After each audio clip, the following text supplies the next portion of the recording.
خاموش رہنا مشکل ہے لیکن خاموشی بہترین انتقام ہے۔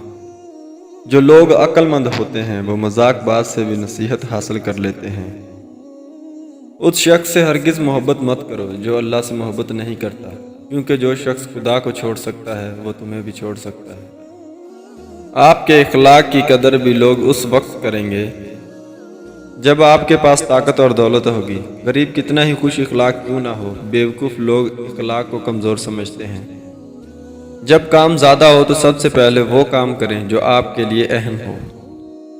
سخاوت دنیا اور آخرت کے عیبوں کو ڈھانپ دیتی ہے۔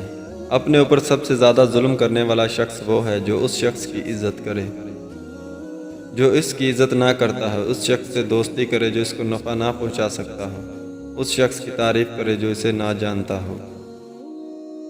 سب سے بڑا جاہل وہ ہے جو گناہ سے باخبر ہوتے ہوئے بھی گناہ نہ چھوڑے۔ انسان کے رزق میں رکاوٹ 4 وجوہات کے بنا پر آتی ہیں: انتہا درجہ کی سستی، محنت سے دل چرانا، اللہ سے نا امید ہونا، چھوٹا کام کرنے میں شرم محسوس کرنا۔ جو تمہارے ایسے اوصاف بیان کرے جو تم میں نہ ہو تو وہ تمہارے ایسے عیب بھی بیان کریں گے جو تم میں نہیں۔ اگر تم عظمت کی بلندیوں کو چھونا چاہتے ہو تو اپنے دل میں انسانیت کے لیے نفرت کے بجائے محبت آباد کرو۔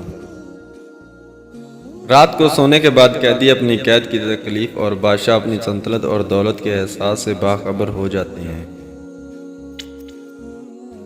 اپنے دشمن کو ہمیشہ معاف کر دو جو بات اسے سب سے زیادہ اذیت دے گی۔ اگر تم اپنے نفس کو حق کی طرح مشغول نہیں کرو گے تو وہ تمہیں باطل کی طرح مشہور کر دے گا۔